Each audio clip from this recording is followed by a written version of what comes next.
Olá, pessoal! No vídeo de hoje falaremos sobre um tema muito especial, que é a adoção tardia. Se você tem interesse em conhecer os desafios específicos da adoção de crianças maiores e adolescentes, fica aqui comigo, já curta esse vídeo e nos acompanhe no canal Como Nossos Pais.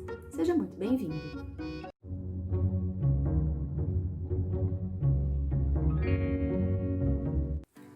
Bom, tempos atrás eu fiz um vídeo falando a respeito dos números da adoção, em que, se por um lado existe um número muito grande de pretendentes à adoção, mas esses pretendentes à adoção, em sua maioria, ainda querem crianças muito pequenininhas, até 2 anos, por outro, as crianças disponíveis para adoção no Brasil, elas têm uma faixa etária um pouquinho maior, geralmente elas provêm de grupo de irmãos, o que muitas vezes não fecha a conta entre a quantidade de pessoas que querem adotar e as crianças que a gente tem aí disponíveis. Mas a gente também tem encontrado dados bem interessantes do quanto essa disponibilidade para adotar crianças maiores tem aumentado.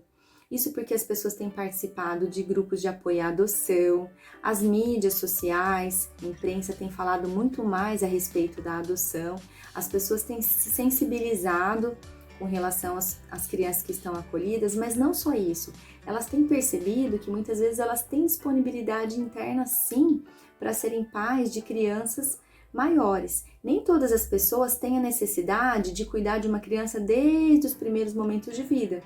E as pessoas têm entendido também que mesmo que as crianças sejam maiores ou até mesmo adolescentes, elas têm condições de formar um vínculo de filiação, né, de parentalidade e filiação ali, que também vão permanecer para a vida toda. Então isso tem feito com que muitas pessoas se interessem sim pela adoção tardia.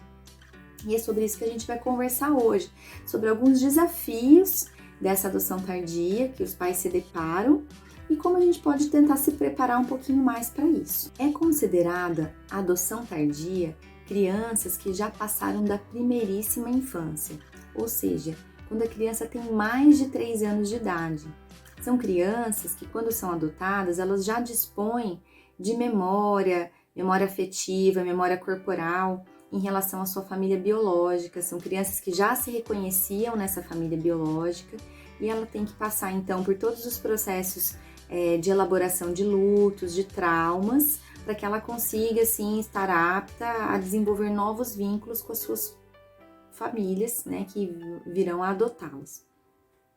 Pois bem, quais são as principais dificuldades que as crianças encontram e que as famílias encontram nesse tipo de adoção? Algo que as famílias reclamam muito é a dificuldade em obter dados a respeito da história da criança. Como essa criança muitas vezes chega no acolhimento já grande, o que pode acontecer? Às vezes a gente não tem os dados, e não é nem que a gente eu falo os profissionais do fórum, os profissionais do acolhimento institucional, muitas vezes a gente realmente não dispõe de muitas informações a respeito dos momentos iniciais da criança, porque às vezes a família não nos conta, às vezes o município em que a criança reside não dispõe dos registros de saúde, dos registros de educação, e mesmo quando dispõe, às vezes a forma como ela está descrita ali é muito básica, que faz com que a família não consiga compreender muito bem esses aspectos da história da criança. E aí ficam algumas lacunas, e é muito difícil às vezes para os pais lidarem com essas lacunas. E aí o que os pais dispõem muitas vezes são das lembranças da própria criança, que muitas vezes também, se por um lado a gente tem que respeitar e entender que essa criança tem uma história, não dá para ficar o tempo todo cutucando a criança ali em relação à história dela. Então, às vezes ela não sabe contar se ela teve ou não alguma doença, se ela passou ou não passou por um médico, por exemplo, e outros aspectos da história que podem ser considerados relevantes por aquela família. Esse é um dos pontos. Uma coisa que eu gostaria de destacar é que, assim, sempre que a equipe técnica do judiciário, do acolhimento, dos serviços que acompanharam aquela criança tem informações, todas as informações que a gente dispõe, nós vamos passar para a família, obviamente. No entanto, a gente não tem o histórico completo tal qual a família de origem teria. E se houve negligência, abandono, às vezes nem a própria família de origem teria essas informações de uma forma tão contundente. Então, de fato, ficam algumas lacunas dessa história e que às vezes é difícil de lidar. Um outro ponto que as famílias comentam que é bastante difícil é a defasagem escolar. Com crianças que muitas vezes elas são semi-analfabetas, elas até passaram de ano, mas elas não tiveram aquele acompanhamento sistemático na escola, tiveram muitas faltas, ou às vezes tiveram repetência. Então, muitas vezes elas não estão acompanhando a sua idade cronológica em relação ao ensino-aprendizagem, passaram às vezes por algumas negligências que fizeram com que o histórico escolar dela não fosse tão apropriado para a faixa etária em que ela se encontra no momento. E é um pouco difícil, às vezes frustrante para a família lidar com essa defasagem escolar. Algumas famílias desejariam que a criança frequentasse uma escola particular, por exemplo, e percebem que a criança não consegue acompanhar. Então, isso é algo bastante delicado, que a família tem que ter bastante paciência com a criança e, principalmente, antes de começar a exigir essa escolaridade, ter a formação do vínculo. Uma coisa muito interessante é que a aprendizagem ela está totalmente atrelada à afetividade. Então, crianças que não tiveram uma afetividade tão contundente nem sempre têm disponibilidade para a aprendizagem. Às vezes elas não têm condições cognitivas, mas em algumas situações é uma questão afetiva. Então, é muito mais importante investir no vínculo afetivo, tornar esse vínculo realmente consistente, para daí, num segundo momento, fazer essas exigências escolares. Não estou dizendo que você tem que deixar a criança lá à vontade, não é isso. Mas assim, investir no vínculo afetivo é muito mais importante e significativo, porque a partir disso você vai ter assim uma condição, você vai estar numa posição de poder cobrar dessa criança de uma forma afetiva, de uma forma que ela entenda com amor que aquilo é importante para ela. Então é importante investir nesse vínculo primeiro. E claro que é importante um trabalho dentro das questões de aprendizagem da criança, nós não vamos deixar a criança de lado nesse sentido, mas se tiver que optar, se a situação de defasagem escolar ela for tão gritante que precisar optar, é melhor optar pelo vínculo afetivo, e à medida que esse vínculo afetivo estiver bem constituído, então a gente investe na educação e na aprendizagem da criança. Outro ponto que a família também enfrenta uma certa dificuldade é no estabelecimento de regras. As crianças e adolescentes, muitas vezes, elas se autorregulam, então elas têm um desenvolvimento físico, digamos assim, bastante proeminente, já fazem diversas atividades por conta própria, mas elas tiveram que fazer isso por sobrevivência, então nem sempre elas fazem de uma maneira que a família consideraria adequada. Mas isso é uma questão de hábito, a criança vem fazendo isso já há muito tempo. Então, para ela aprender novos hábitos, mais uma vez, a questão afetiva ela vai ter que estar em primeiro lugar. E aí, algumas vezes, a criança também, que é uma outra situação, a criança se mostra muitas vezes agressiva, ela está resistente à regra, não porque ela não tenha compreendido a regra, mas porque ela está numa fase mais agressiva. E aí tem a ver com o que eu falei no vídeo anterior, a respeito daquelas fases do vínculo mesmo, da formação do vínculo com a família adotiva.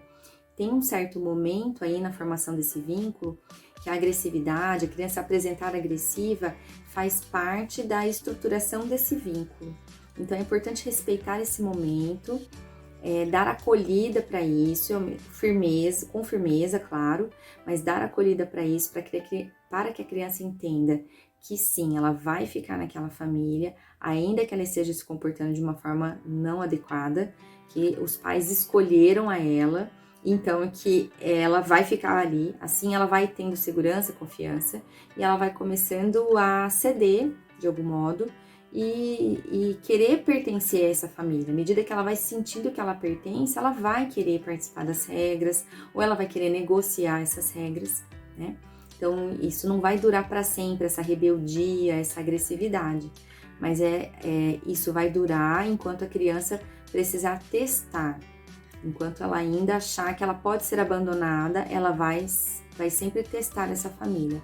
À medida que ela entender, não, eu não vou ser abandonada, essa família realmente me escolheu e eu vou ficar aqui, essa fase com relação às regras e os limites, ela vai sendo contornada de uma forma muito melhor.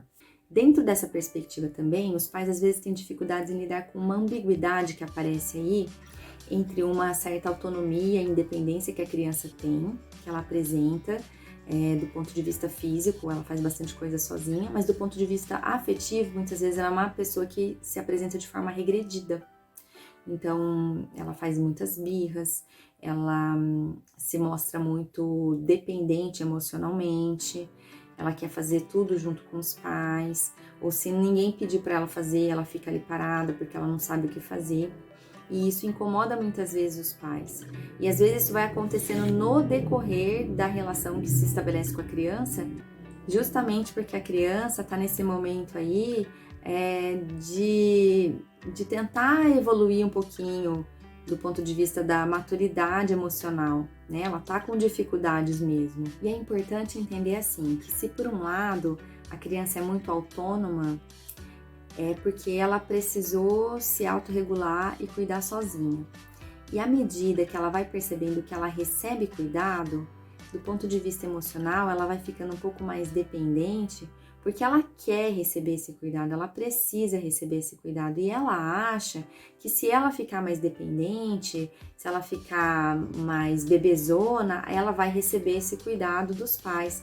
Ou às vezes ela precisa sentir que ela é um pouco mais bebezona mesmo, para que ela receba esses cuidados que talvez em um outro momento ela não tenha recebido, e aí então ela consiga ir amadurecendo emocionalmente. Muitas vezes são pessoas, são crianças, adolescentes que não tiveram a oportunidade de amadurecer emocionalmente, porque elas não tiveram esse cuidado, essa segurança, que são tão necessárias para que uma pessoa tenha uma confiança em si próprio e uma confiança no mundo.